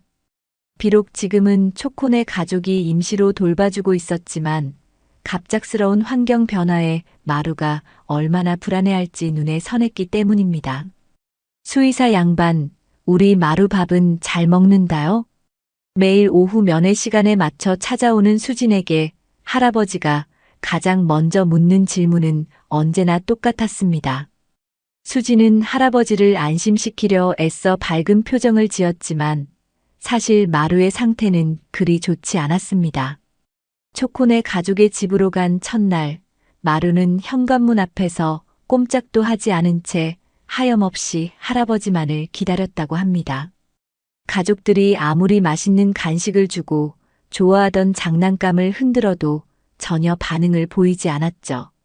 마치 세상의 모든 즐거움을 잃어버린 듯한 모습이었습니다. 수지는 자신의 병원으로 마루를 데려와 돌보는 것이 낫겠다고 판단했습니다. 낯선 가정집보다는 그래도 몇 번 와본 적 있는 병원 환경이 마루에게 조금이라도 더 안정감을 줄 수 있을 거라 생각했기 때문이죠. 수지는 병실에 누워있는 할아버지에게 스마트폰으로 마루의 영상을 찍어 보여주었습니다. 영상 속 마루는 병원 케이지 안에서 힘없이 엎드려 문 쪽만 하염없이 바라보고 있었습니다. 그 모습을 보는 할아버지의 눈시울이 붉어졌습니다. 이 바보 같은 놈, 내가 괜찮다는데도 저러고 있구만. 어르신, 너무 걱정 마세요. 강아지들은 주인의 감정을 그대로 느끼기 때문에 어르신께서 빨리 기운을 차리셔야 마루도 힘을 내요. 제가 어르신 목소리라도 녹음해서 들려줄까요? 수진의 제안에 할아버지는 희미하게 고개를 끄덕였습니다. 그는 수진의 핸드폰에 대고 마루에게 하고 싶은 말들을 조심스럽게 녹음하기 시작했습니다. 마루야, 아빠 괜찮아. 금방 갈 테니까 밥 잘 먹고 얌전히 기다리고 있어야 한다. 알았지? 뚝 그치고 씩씩하게 있어. 떨리는 목소리였지만 그 안에는 마루를 향한 깊은 사랑과 미안함이 가득 담겨 있었습니다. 수진이 그 녹음 파일을 마루에게 들려주자 놀라운 일이 벌어졌습니다. 할아버지의 목소리가 흘러나오자 미동도 않던 마루가 귀를 쫑긋 세우더니 스피커가 있는 곳으로 다가와 냄새를 맡고 핥기 시작한 것입니다. 그리고 그날 저녁 마루는 처음으로 수진이 내민 밥그릇을 깨끗이 비웠습니다. 비록 몸은 떨어져 있었지만 그들의 영혼은 보이지 않는 끈으로 굳건히 연결되어 있었던 것입니다. 할아버지가 입원한 지 일주일쯤 지났을 때 초코네 가족이 병실로 찾아왔습니다. 그들의 손에는 과일 바구니와 함께 마루를 위해 샀다는 비싼 영양제와 장난감들이 들려 있었죠. 그들은 할아버지에게 연신 죄송하고 감사하다는 말을 반복했습니다. 어르신, 저희가 그때 조금만 더 신중했더라면 어르신께서 이렇게 몸져 눕는 일도 없으셨을 텐데 정말 죄송합니다. 아닙니다. 다 내 부주의 탓인 것을. 두 분이 아니었으면 우리 마루는 아직도 길 위에서 굶주리고 있었을지도 모르는데요. 오히려 제가 감사하죠. 서로 미안함과 고마움을 전하는 어색하지만 따뜻한 시간이 흘렀습니다. 잠시 머뭇거리던 아이 아빠가 조심스럽게 본론을 꺼냈습니다. 그것은 그들이 지난 며칠간 깊이 고민해서 내린 아주 중요하고도 어려운 제안이었습니다. 어르신, 저희가 이런 말씀드리기는 정말 송구스럽지만 혹시 괜찮으시다면 저희가 마루를 함께 돌보면 어떨까요? 그 말에 할아버지의 얼굴이 순간 굳어졌습니다. 마루를 다시 데려가겠다는 말인가 하는 불안감이 스쳤기 때문이죠. 아이 아빠는 할아버지의 표정을 읽었다는 듯 황급히 손을 저으며 말을 이었습니다. 아, 오해는 마세요, 어르신. 마루의 주인이 어르신이라는 사실은 이제 그 누구도 부정할 수 없어요. 저희는 그저 마루의 또 다른 가족이 되고 싶다는 뜻입니다. 솔직히 말씀드리면 어르신께서 편찮으신 모습을 보니 걱정이 많이 됐습니다. 앞으로 혼자서 마루를 돌보시는 게 힘에 부치실 수도 있고요. 마루는 아직 젊고 활동량도 많은데 다리가 불편하신 어르신께서 매일 산책을 시키시는 것도 무리일 테고요. 그의 말은 지극히 현실적이고 또한 진심이 담긴 걱정이었습니다. 그는 구체적인 제안을 내놓았습니다. 평일에는 할아버지가 마루를 돌보시되 주말에는 자신들이 마루를 데려가 공원에서 실컷 뛰어놀게 해주고 목욕도 시키겠다는 것이었습니다. 그리고 정기적으로 들어가는 병원비나 사료값 같은 경제적인 부분도 함께 부담하겠다고 말했죠. 그것은 소유의 개념을 넘어선 진정한 공동 육아의 제안이었습니다. 할아버지는 아무 말도 하지 못했습니다. 그의 마음속에서는 복잡한 감정들이 소용돌이치고 있었죠. 한편으로는 자신의 건강과 경제적 어려움을 정확히 꿰뚫어 본 그들의 제안이 너무나도 고맙고 든든하게 느껴졌습니다. 하지만 다른 한편으로는 3년 만에 되찾은 마루와의 시간을 조금이라도 나누고 싶지 않다는 욕심과 타인의 도움을 받아야만 하는 자신의 처지에 대한 자존심이 고개를 들었습니다. 괜찮습니다. 내 한 몸 건사하는 거야 마루 돌보는 것쯤이야. 아직은 끄떡없습니다. 할아버지는 애써 괜찮은 척하며 그들의 제안을 정중히 거절했습니다. 가족은 더 이상 강요하지 않고 아쉬운 표정으로 병실을 나섰습니다. 그들이 돌아간 후 할아버지는 한참 동안 창밖을 바라보았습니다. 자신의 말이 거짓이라는 것은 스스로가 가장 잘 알고 있었죠. 당장 오늘 밤 심장에 통증이 다시 찾아오지 않으리라는 보장도 없었습니다. 만약 자신에게 정말 무슨 일이 생긴다면 홀로 남겨질 마루는 또다시 길 위를 헤매게 될지도 모릅니다. 3년 전의 비극이 되풀이될 수도 있다는 끔찍한 상상이 그의 머릿속을 떠나지 않았습니다. 다음 날 퇴원을 앞두고 마지막으로 할아버지를 찾아온 수지는 그에게서 모든 이야기를 전해 들었습니다. 할아버지의 고민을 들은 수지는 조심스럽게 자신의 생각을 이야기했죠. 어르신, 그분들의 제안을 너무 자존심 상하게 생각하지 마세요. 이건 동정이나 자선이 아니에요. 그저 마루를 사랑하는 또 다른 가족이 마루의 행복을 위해 자신들이 할 수 있는 최선의 방법을 제안한 것뿐이에요. 사랑은 나눌수록 커진다고 하잖아요. 어르신의 사랑에 그분들의 사랑이 더해지면 마루는 세상에서 가장 행복한 강아지가 될 거예요. 수진의 말은 할아버지의 완고한 마음을 부드럽게 흔들었습니다. 마루의 행복. 그는 지금껏 자신의 외로움과 그리움만을 생각했지, 정작 마루의 입장에서 무엇이 가장 좋은 것인지를 깊이 생각해 보지 않았다는 것을 깨달았습니다. 자신과 함께 있는 것만으로 마루가 행복할 것이라고 믿는 것은 어쩌면 또 다른 이기심일지도 몰랐습니다. 며칠 후 태어난 할아버지는 초코네 가족에게 먼저 연락을 했습니다. 그리고 떨리는 목소리로 그들의 제안을 받아들이겠다고 말했죠. 전화기 너머에서는 기쁨에 찬 환호성이 들려왔습니다. 그날 저녁 할아버지의 단칸방에 다시 모인 세 가족은 앞으로의 계획에 대해 구체적인 이야기를 나누었습니다. 그들의 얼굴에는 어색함 대신 마루라는 하나의 존재를 통해 연결된 새로운 가족의 설렘과 책임감이 가득했습니다. 옆에서 모든 대화를 알아듣기라도 하는 듯 마루는 할아버지의 무릎과 아이의 무릎을 번갈아 하치며 행복하게 꼬리를 흔들고 있었습니다. 새로운 규칙이 만들어진 첫 번째 주말이 되었습니다. 토요일 아침 할아버지의 단칸방에 아이와 아이 아빠가 찾아왔습니다. 아이의 손에는 알록달록한 새 목줄과 장난감 공이 들려 있었죠. 할아버지는 왠지 모를 긴장감에 밤새 잠을 설쳤습니다. 마치 처음으로 아이를 유치원에 보내는 부모의 심정이 이런 것일까 싶었죠. 마루야, 형아랑 신나게 놀고 와. 아빠는 집 잘 지키고 있을게. 할아버지는 애써 태어난 척 마루의 등을 두드려주며 말했습니다. 마루는 신이 나서 꼬리를 흔들면서도 현관문 앞에서 잠시 망설이며 할아버지를 뒤돌아보았습니다. 또다시 헤어지는 상황은 아닐까 불안해하는 눈치였죠. 아이 아빠가 다정하게 말했습니다. 어르신, 걱정 마세요. 저희가 잘 데리고 있다가 저녁 먹기 전에 꼭 모셔다 드릴게요.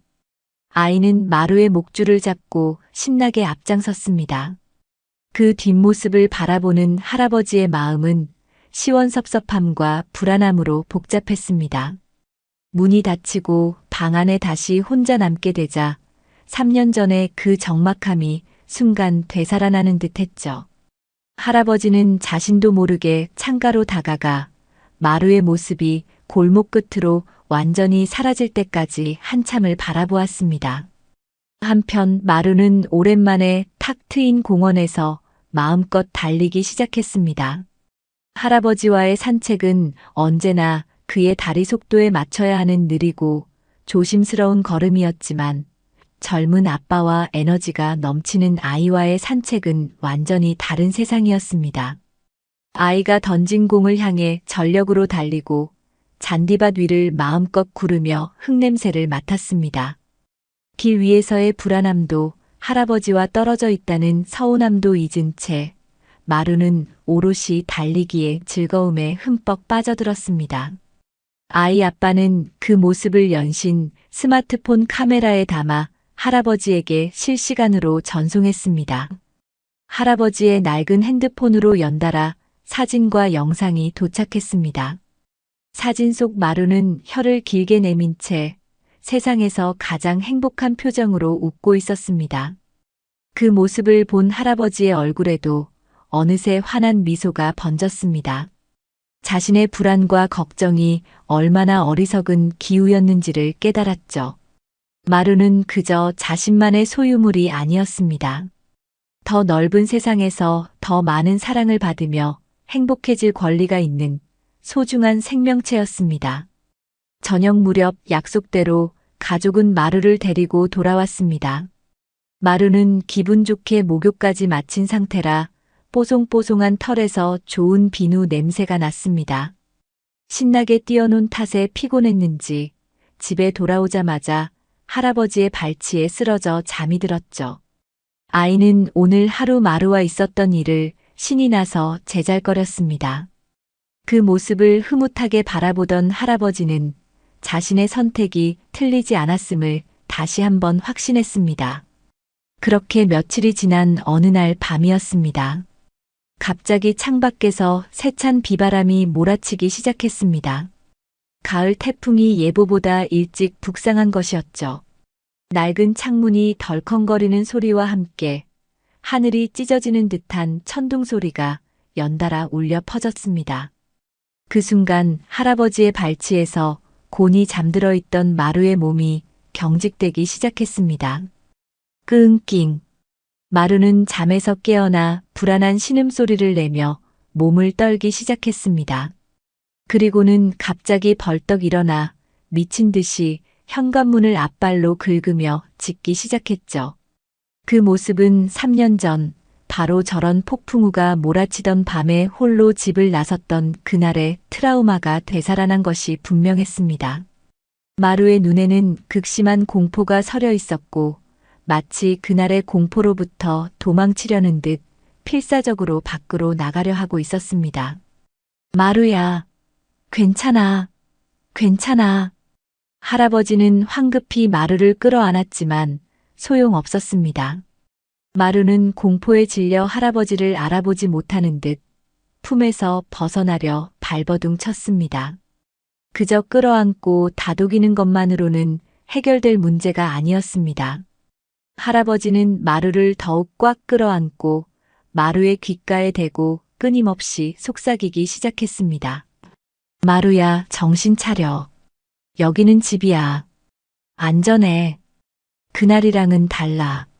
봐봐, 문은 굳게 잠겨 있어. 나는 절대 너를 다시 잃어버리지 않아. 이제 우리 함께 있잖아. 영원히 함께 있을 거야. 할아버지는 그날 밤 한숨도 자지 못하고 마루를 품에 안은 채 밤을 지새웠습니다. 그는 3년 전 그날 밤의 이야기를, 자신이 얼마나 후회하고 마루를 찾아 헤맸는지를, 그리고 다시 만났을 때 얼마나 기뻤는지를 밤새도록 이야기해 주었습니다. 마치 아픈 기억을 더 강하고 행복한 기억으로 덮어 씌우려는 듯이요. 신기하게도 할아버지의 진심이 담긴 이야기가 계속되자 마루의 거친 발버둥이 서서히 잦아들었습니다. 그리고 동이틀 무렵 폭풍우가 잦아들었을 때 마루는 기진맥진한 채 할아버지의 품속에서 깊은 잠에 빠져들었습니다. 그날 밤의 사투는 마루의 영혼에 깊이 박혀있던 가장 아픈 상처의 가시를 뽑아내는 고통스럽지만 반드시 필요했던 치유의 과정이었습니다. 이 사건 이후 마루와 할아버지의 유대는 더욱 깊어졌습니다. 그리고 그들을 둘러싼 세상도 더욱 따뜻해졌죠. 할아버지를 구한 마루의 이야기는 수진의 병원 블로그를 통해 알려지게 되었고, 이내 동네 신문에도 작은 기사로 실렸습니다. 그 후 할아버지와 마루가 동네를 산책할 때면 그들을 알아보는 이웃들이 먼저 다가와 인사를 건네고 마루의 머리를 쓰다듬어 주었습니다. 언덕 가게 주인은 매일 아침 할아버지의 집에 따뜻한 두유 한 병을 가져다 주었고, 세탁소 아주머니는 낡은 이불을 새 것처럼 깨끗하게 세탁해 주겠다며 가져갔습니다.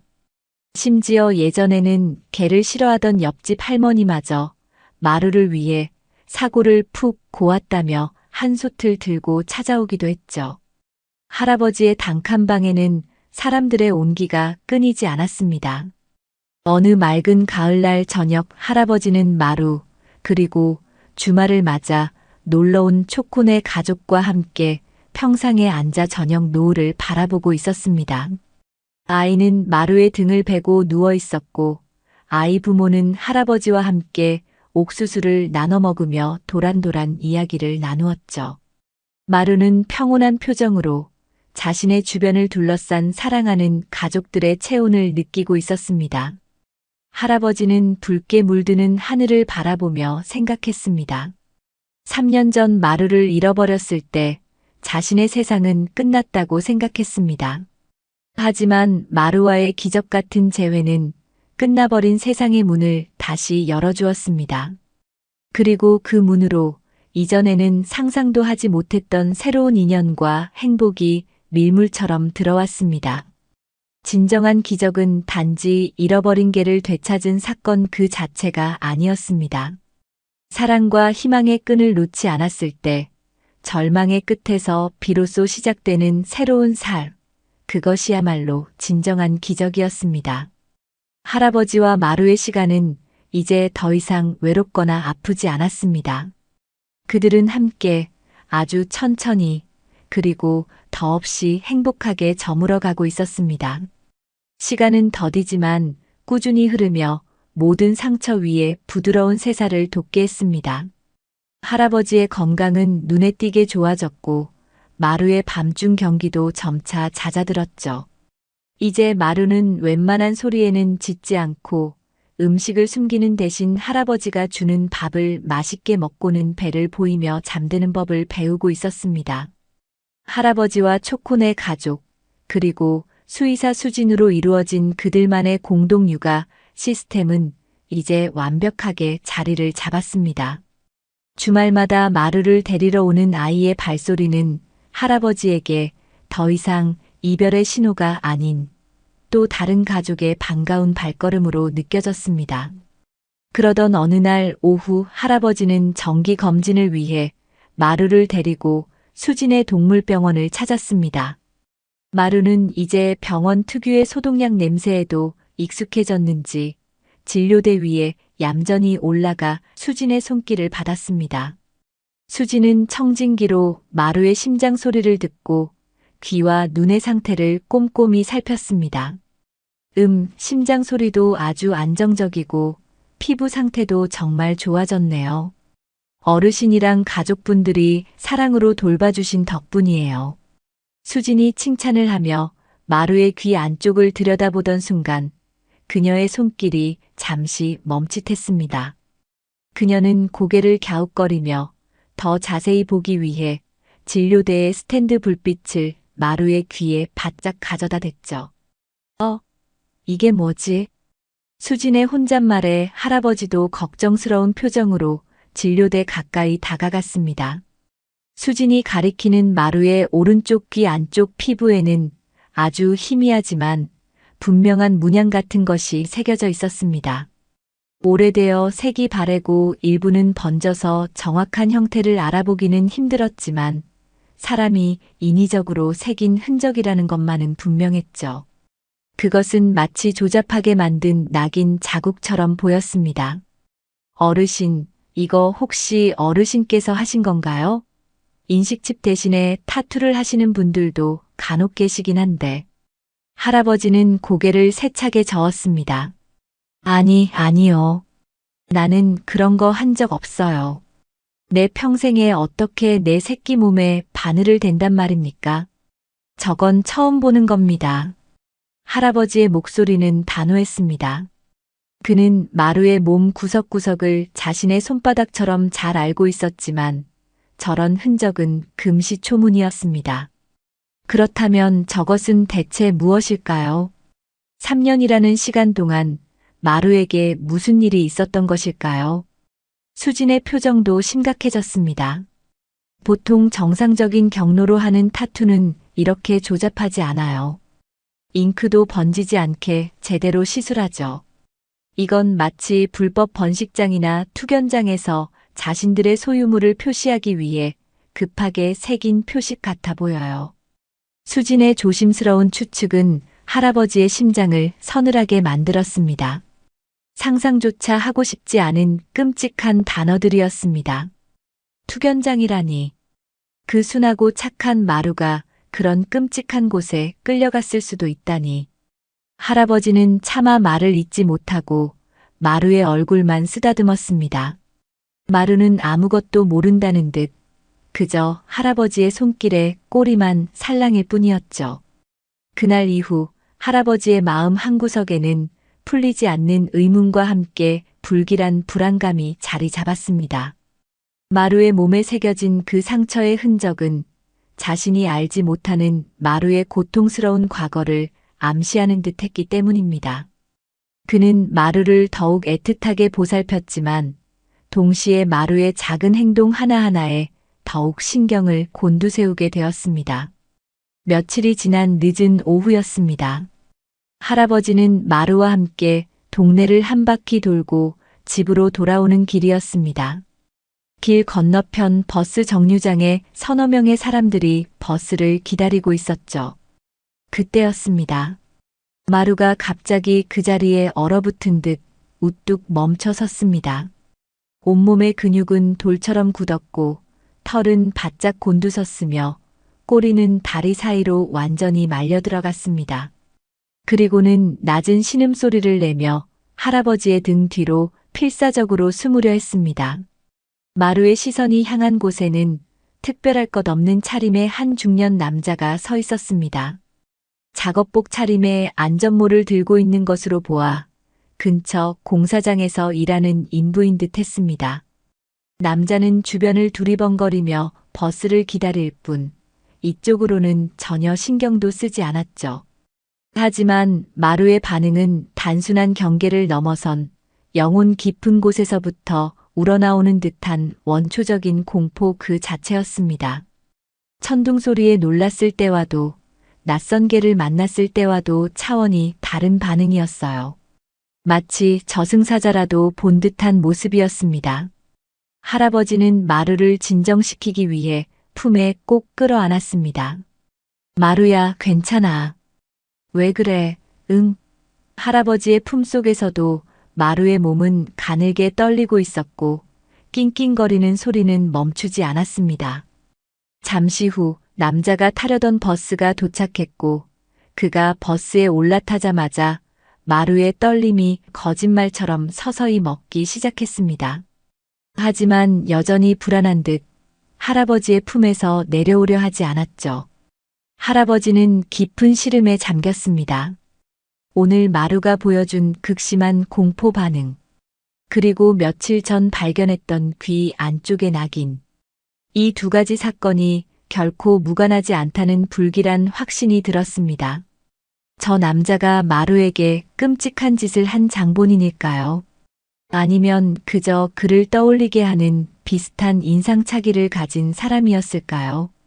진실이 무엇이든 마루가 겪었을 고통의 깊이가 상상 이상이라는 것만은 분명했습니다. 그날 밤 할아버지는 잠든 마루의 곁을 지키며 밤을 새웠습니다. 그는 마루의 귀 안쪽에 새겨진 희미한 낙인을 손가락으로 조심스럽게 쓸어보았습니다. 이 작은 흔적 안에 얼마나 많은 아픔과 공포가 담겨 있을까? 자신이 없는 3년 동안 마루는 어떤 지옥을 견뎌야만 했을까? 할아버지는 자신의 무력함에 가슴이 미어졌습니다. 모든 것을 알아내서 복수라도 해주고 싶었지만 마루는 말을 할 수 없었고 과거는 이미 흘러가 버렸습니다. 다음 날 할아버지는 이 사실을 수진과 초코네 가족에게 털어놓았습니다. 모두의 표정이 심각해졌죠. 특히 IT 회사에 다니는 아이 아빠는 전문가다운 해결책을 제시했습니다. 어르신, 이 타투 모양을 좀 더 선명하게 사진으로 찍을 수 없을까요? 요즘 이미지 복원 기술이 좋아서 흐릿한 문양도 어느 정도 식별이 가능해요. 그걸로 인터넷의 여러 커뮤니티나 동물 보호단체의 데이터베이스를 검색해 보는 거예요. 불법 번식장이나 투견 도박 사이트에서 자기들만의 표식을 사용하는 경우가 많거든요. 운이 좋으면 단서를 찾을 수도 있어요. 그의 제안은 한 줄기 빛과 같았습니다. 그들은 곧바로 실행에 옮겼습니다. 수진이 전문 장비로 마루 귀 안쪽의 타투를 최대한 선명하게 촬영했고 아이 아빠는 그 이미지를 컴퓨터로 옮겨 먼지와 노이즈를 제거하고 색상을 보정하는 작업을 시작했습니다. 몇 시간의 작업 끝에 희미했던 문양의 윤곽이 조금 더 뚜렷하게 드러났습니다. 그것은 조잡한 왕관 모양 아래에 숫자 7이 새겨진 형태였죠. 아이 아빠는 그 이미지를 들고 알려진 동물 관련 사이트나 유기견 커뮤니티의 자료실을 샅샅이 뒤지기 시작했습니다. 하지만 몇 날 며칠을 검색해도 비슷한 표식을 사용한 사례를 찾는 것은 쉽지 않았습니다. 그들의 시도는 그렇게 허무하게 끝나는 듯 보였죠. 모두가 지쳐갈 무렵 아이 아빠는 마지막으로 거의 활동이 중단된 듯한 작은 동물보호단체의 오래된 게시판에서 결정적인 단서를 찾아냈습니다. 5년도 더 된 게시물이었는데 경기도 외곽의 한 불법 투견장을 고발하는 내용이었습니다. 그리고 그 증거 자료로 올라온 사진 속에서 우리에 갇힌 개들의 귀에 찍힌 낙인이 마루의 것과 정확히 일치했습니다. 조잡한 왕관과 숫자. 왕관은 투견장의 이름을, 숫자는 개들을 관리하는 서열 혹은 번호를 의미하는 것으로 추정된다는 내용이 적혀 있었죠. 그 게시물을 읽는 순간 모두가 할 말을 잃었습니다. 그 투견장은 이미 몇 년 전 경찰의 단속으로 폐쇄되었지만 마루가 그곳에 있었다는 사실만은 분명해 보였습니다. 마루가 겪었을 끔찍한 시간들, 다른 개들과 피 터지게 싸워야 했던 날들, 좁은 우리에 갇혀 굶주렸던 시간들, 모든 퍼즐이 맞춰지는 순간이었습니다. 할아버지는 더 이상 분노를 참지 못하고 주먹으로 바닥을 내리쳤습니다. 이런 찢어 죽일 놈들, 어떻게 살아있는 생명에게. 그의 눈에서는 뜨거운 눈물이 분수처럼 쏟아졌습니다. 그동안 마루가 보였던 이상 행동들, 밤마다 경기를 일으키고 작은 소리에도 겁을 먹고 음식을 숨기던 모든 행동의 이유가 비로소 설명이 되었습니다. 그것은 단순한 트라우마가 아니라 생존을 위한 처절한 몸부림의 흔적이었습니다. 그날 밤 할아버지는 잠든 마루를 가슴에 꼭 끌어안았습니다. 이제 더 이상 과거를 파헤치는 것은 의미가 없었습니다. 중요한 것은 마루가 지금 자신의 곁에 있다는 사실, 그리고 다시는 그 어떤 어둠도 마루의 삶을 침범하지 못하게 하겠다는 굳은 다짐뿐이었죠. 마루야, 미안하다, 정말 미안하다. 이제 아빠가 너를 꼭 지켜줄게. 다시는 무서운 꿈 꾸지 않도록. 너의 남은 날들은 세상에서 가장 행복한 기억들로만 가득 채워줄게. 할아버지의 조용한 맹세는 상처 입은 영혼을 향한 가장 따뜻하고 굳건한 약속이었습니다. 그것은 단순한 주인의 다짐을 넘어 마루의 과거와 현재, 그리고 미래의 모든 시간을 온몸으로 끌어안겠다는 세상에서 가장 숭고한 사랑의 서약이었습니다. 마루의 과거에 대한 끔찍한 진실을 알게 된 이후 할아버지와 그 주변 사람들의 세상은 보이지 않는 경계 태세에 들어갔습니다. 특히 할아버지가 길에서 마주쳤던 마루를 공포에 떨게 했던 그 남자의 존재는 모두에게 꺼림칙한 그림자로 남았죠. 그가 정말 마루의 과거와 관련이 있는 인물인지 아니면 그저 우연의 일치였는지는 알 수 없었지만 혹시 모를 위험에 대비해야 한다는 생각은 모두가 같았습니다. 며칠 후 주말을 맞아 초코네 가족이 마루를 데리고 공원으로 산책을 나갔을 때였습니다. 아이가 신나게 던진 공을 물고 오던 마루가 갑자기 그 자리에 얼어붙었습니다.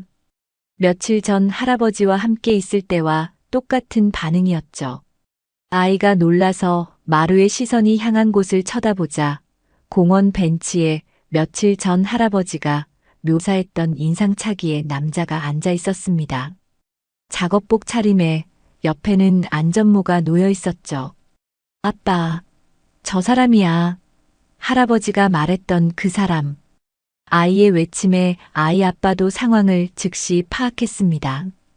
그는 마루를 품에 안아 진정시키는 동시에 침착하게 스마트폰을 꺼내 멀리서나마 남자의 얼굴이 식별될 정도로 사진을 몇 장 찍었습니다. 남자는 이쪽의 소라는 전혀 눈치채지 못한 채 담배를 피우고는 자리를 떠났습니다. 그날 저녁 아이 아빠는 자신이 운영하는 동네 온라인 커뮤니티와 아파트 주민들이 모여있는 단체 채팅방에 글을 하나 올렸습니다. 그는 자극적인 표현은 최대한 피하면서 최근 공원 근처에서 유기견에게 트라우마를 유발할 수 있는 특정 인물이 목격되고 있으니 반려견과 산책하시는 분들은 주의가 필요하다는 내용의 글과 함께 모자이크 처리된 남자의 사진을 첨부했습니다. 그는 이어서 할아버지와 마루의 사연을 간략하게 설명하며 이 아이가 다시는 과거의 공포를 떠올리지 않도록 우리 동네가 함께 지켜주었으면 좋겠다는 부탁의 말을 덧붙였죠. 그의 글은 순식간에 퍼져나갔습니다. 댓글은 폭발적으로 달리기 시작했습니다.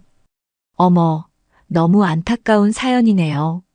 저희도 산책할 때 주의해서 볼게요.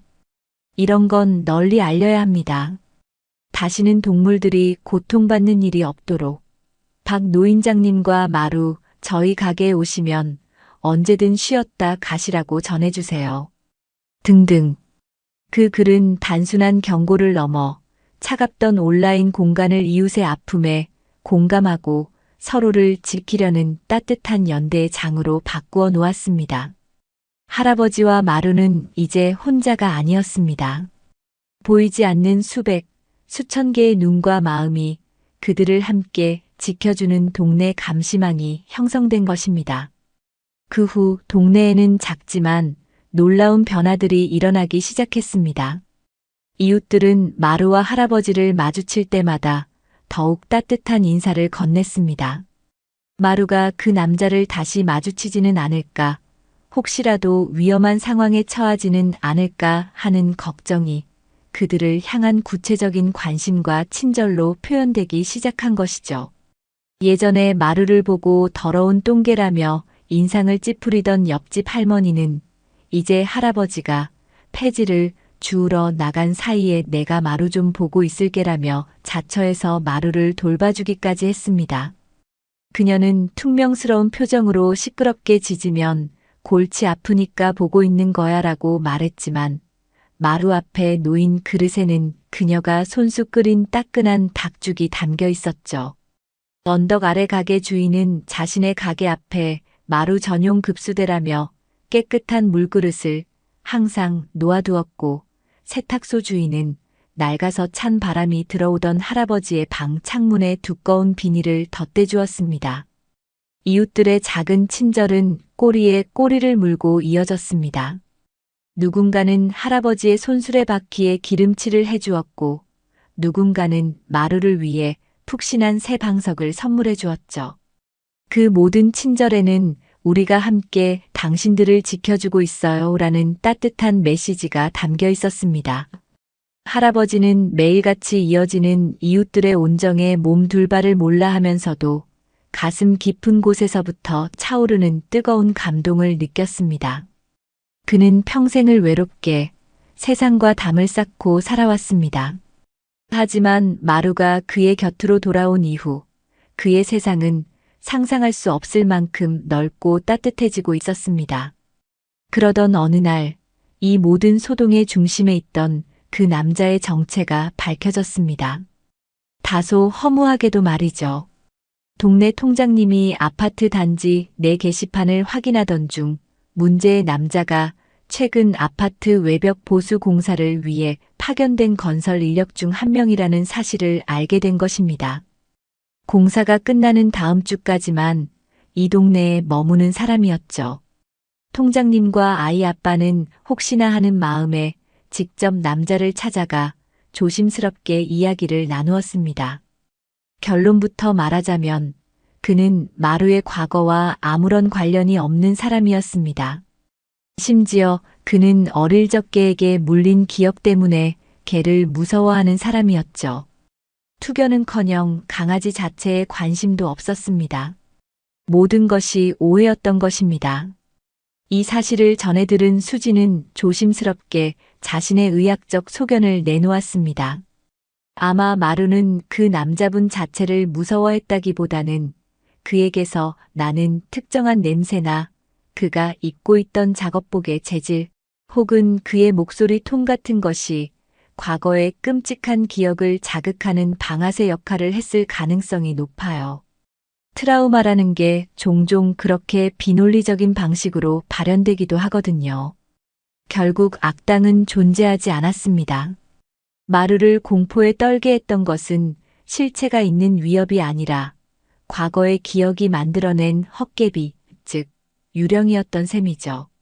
어찌 보면 허무한 결말이었지만 할아버지와 이웃들은 오히려 깊은 안도감을 느꼈습니다. 실체 없는 공포가 사라졌기 때문이 아니었습니다. 그 공포가 진짜이든 가짜이든 그것을 함께 이겨내기 위해 온 동네가 한마음으로 뭉쳤던 그 과정 자체가 무엇보다 소중했기 때문입니다. 그들은 깨달았습니다. 마루를 지켜준 것은 악당의 부재가 아니라 바로 이웃의 존재였다는 사실을요. 세상의 모든 어둠과 위협으로부터 한 사람과 한 마리의 개를 지켜줄 수 있는 가장 강력한 울타리는 바로 이름 모를 이웃들이 엮어내는 따뜻한 관심과 사랑의 연대라는 것을 말입니다. 그날 저녁 할아버지의 단칸방은 동네 사람들로 북적였습니다. 옆집 할머니가 끓여온 닭죽과 가게 주인이 가져온 막걸리, 아이네 가족이 사온 족발로 조촐하지만 풍성한 잔치상이 차려졌죠. 모두가 한데 모여 웃고 떠들며 마치 오래전부터 한 가족이었던 것처럼 정을 나누었습니다. 그 중심에서 마루는 이 사람 저 사람에게 애교를 부리며 행복하게 꼬리를 흔들고 있었습니다. 할아버지는 그 모습을 흐뭇하게 바라보며 조용히 막걸리 잔을 들어 올렸습니다. 이제 정말 아무것도 두렵지 않았습니다. 가을이 깊어지고 하늘이 코발트 블루 빛으로 물들던 어느 주말 할아버지와 마루, 그리고 그들의 새로운 가족들은 아주 특별한 여행을 떠났습니다. 할아버지의 건강이 완전히 회복된 것을 축하하고 마루의 마음속에 남은 마지막 상처의 흔적까지 깨끗이 씻어내자는 의미에서였죠. 그들의 목적지는 바다였습니다. 아주 오래전 할아버지가 아직 젊고 마루가 강아지였을 때 함께 찾았던 추억의 장소였어요. 아이 아빠가 모는 큼지막한 SUV 차량의 뒷좌석은 행복한 소란으로 가득 찼습니다. 할아버지의 양옆으로 마루와 아이가 자리를 잡고 조수석에는 수진이 앉아 간식을 나누어 주었죠. 마루에게 장거리 자동차 여행은 처음이었지만 사랑하는 사람들이 모두 함께여서인지 불안한 기색 없이 창밖으로 스쳐 지나가는 풍경을 신기한 듯 구경했습니다. 할아버지는 그런 마루의 등을 쓰다듬으며 3년 전에는 상상조차 할 수 없었던 지금 이 순간의 평화에 가슴 벅찬 감사를 느꼈습니다. 두어 시간을 달려 마침내 탁 트인 동에 바다가 눈앞에 펼쳐졌습니다. 짭조름한 바다 내음과 시원한 바람이 차창 안으로 쏟아져 들어왔죠. 차에서 내리자마자 아이는 환호성을 지르며 백사장으로 달려나갔습니다. 마루는 생전 처음 보는 거대한 물과 끝없이 펼쳐진 모래사장이 낯선 듯 할아버지의 다리 뒤에 서서 주변을 경계했습니다. 마루야, 괜찮아. 무서운 곳 아니야. 예전에 너 아기 때 여기 와서 엄청 신나게 놀았잖아. 할아버지가 웃으며 말했지만 마루는 여전히 머뭇거렸습니다. 그때 아이가 파도가 얕게 밀려오는 물가에서 첨벙거리며 마루를 향해 손짓했습니다. 마루야, 이리 와. 물이 하나도 안 무서워. 아이의 즐거운 웃음소리와 할아버지의 격려에 용기를 얻은 것일까요? 마루는 조심스럽게 한 걸음 한 걸음 모래사장을 밟기 시작했습니다. 폭신하면서도 단단한 모래의 감촉이 신기한 듯 연신 코를 박고 냄새를 맡았죠. 이윽고 파도 앞에 다다른 마루는 자신의 발등을 간지리며 밀려왔다 사라지는 하얀 거품을 한참 동안 신기하게 내려다보았습니다. 그리고 다음 순간 마루는 마치 봉인이라도 풀린 것처럼 백사장을 가로질러 힘차게 달리기 시작했습니다. 절뚝거리던 뒷다리가 무색할 정도로 그 모습은 마치 한 마리의 날쌘 야생마와도 같았죠. 갈매기를 향해 짖으며 쫓아가기도 하고 파도와 술래잡기라도 하듯 물속을 뛰어다니기도 했습니다. 그 모습을 지켜보는 모두의 얼굴에 행복한 웃음꽃이 피어났습니다. 할아버지는 벅차오르는 가슴을 안고 천천히 물가로 걸어갔습니다. 그는 신발을 벗고 차가운 바닷물에 발을 담갔습니다. 저 멀리서 동심으로 돌아간 듯 아이와 함께 뛰어노는 마루의 모습을 바라보는 그의 눈가에 뜨거운 눈물이 고였습니다. 슬픔의 눈물이 아니었습니다. 가슴 저미는 아픔과 길고 긴 그리움의 시간을 지나 마침내 되찾은 완전한 행복에 대한 감사와 기쁨의 눈물이었죠. 그는 더 이상 앙상하게 마르고 상처 입은 유기견이 아닌 자신이 기억하는 가장 빛나고 행복했던 시절의 마룬 바로 그 모습을 보고 있었습니다. 할아버지는 마루가 뛰어노는 쪽으로 천천히 걸어갔습니다. 젖은 모래 위에는 할아버지의 깊고 느린 발자국과 마루의 어지럽고 신나는 발자국이 나란히 새겨졌습니다.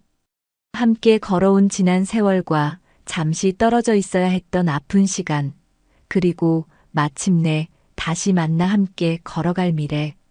그 모든 시간의 이야기가 두 줄기 발자국 속에 고스란히 담겨 있는 듯 했습니다.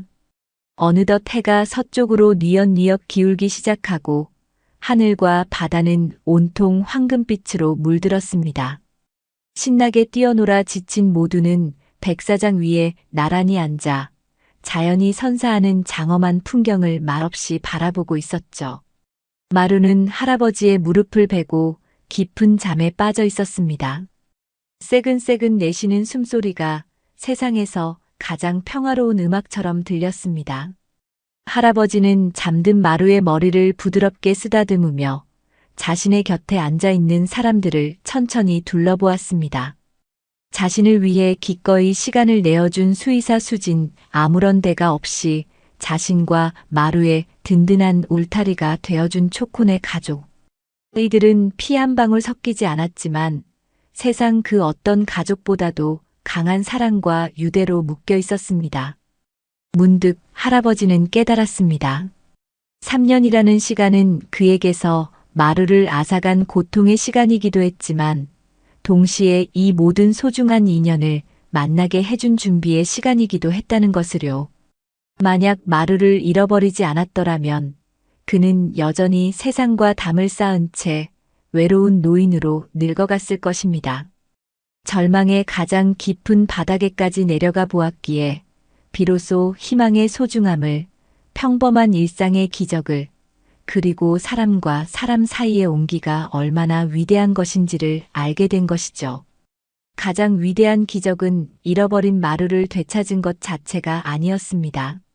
마루를 되찾는 그 힘겨운 여정 속에서 자기 자신보다 더 소중한 존재를 지키려는 마음을 배우고 그 마음들이 서로에게 이어져 더 큰 사랑의 공동체를 만들어낸 것. 그것이야말로 진짜 기적이었습니다. 할아버지는 아무 말도 하지 않았습니다.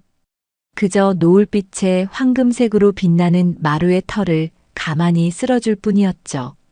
자신의 남은 시간이, 그리고 마루의 시간이 얼마일지는 아무도 모릅니다.